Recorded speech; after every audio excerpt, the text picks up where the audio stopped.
ተመለስኩላችሁ ገዝቼ ማለት ነው በድጋሚ።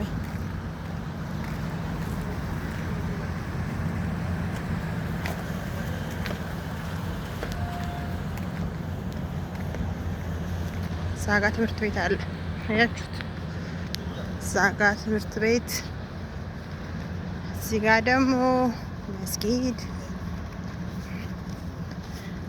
ስሄድም አይታችሁ ስመጣም አይታችሁታል። መንገዱ ባዶ ነው። አሁንም መንገዱ ባዶ ነው ማለት ነው። ያው ባዶ መንገዱ ምንም ነገር የለውም ከመኪና ውጪ ማለት ነው።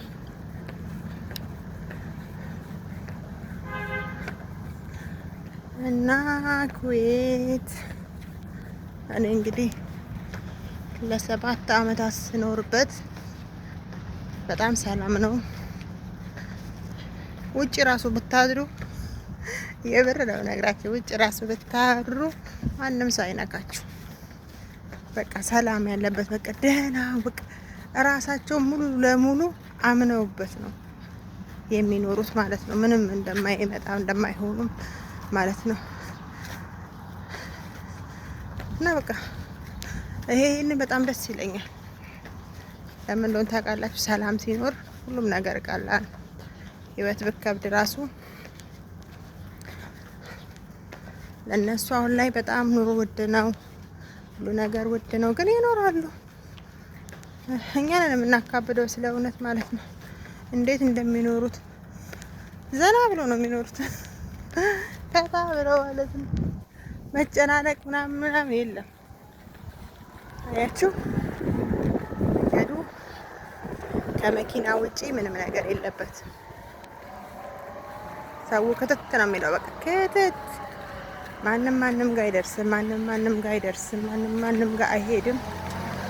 በቃ ከታመማችሁ ሆስፒታል ነው መጥተው የሚጠይቋችሁ። ከሆስፒታል ውጪ እቤት ምናምን የለም። እዛ ሆስፒታል ሆናችሁ የአበባ አይነት ይላክላችኋል። በቃ በአበባው እየተደሰታችሁ ሕክምናችሁን ትከታተላላችሁ ማለት ነው። እንደዛ ነው የዚህ ሀገር እንትኑ ማለት ነው። የህጋቸው ይሁን እንደዚህ ይሁን አላውቅም፣ ብቻ ስለ ሁሉም ይሄ ነው ያለው ነገር እንጂ ቤት ምናምን መምጣት ምናምን የለም።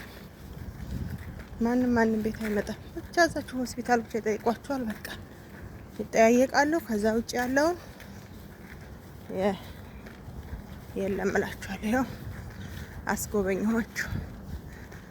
ዋው በቃ ሰፈሬ እየደረስኩ ነው። በጣም ደክሞኛል የሚገርማችሁ ማለት ነው። ሰፈሬ እየደረስኩ ነው።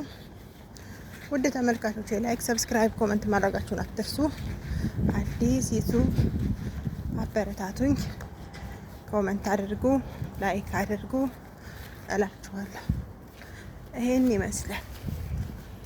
ከመኪና ነው፣ ገራዥ ነው። ይሄ ደግሞ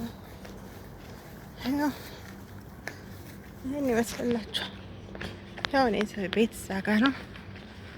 በየመንገዷ ላይ የቆሻሻ እንትን አለ፣ ድራም አለ። ቆሻሻ ባልዲ ነው አይደል? በእኛ ሀገር ባልዲ እሱ አለ። በቃ ጽድት ያለ ነው። ይኸው የምኖረው እዚህ ጋር ነው። እዚህ ፎቅ ላይ አናት ላይ ያለሁት። አሁን ሰላም፣ ፍቅር፣ ደስታን ተመኘሁላችሁ። መልካም ቆይታ ይሆንላችሁ። በድጋሚ እስከምንገናኝ ሰላም፣ ፍቅር፣ ደስታን አብዝቼ ተመኘሁ። ኢትዮጵያ ሀገራችንን ሰላሟን፣ ፍቅሯን በዝዝት ያርግልን እያልኩኝ እዚህ ላይ አቆማለሁ። ይኸው የኛ ቤተሰቦች መኪና ነው ሁለቱ ማለት ነው። ይኸው ወደ በሩ ገባው። ይኸው ሄድኩኝ፣ ዞርኩኝ። አሁን ደግሞ ቀጣይ ገባው። ይሄ ነው የኔ በሩ ላይ መውጫዬ እና ሰላም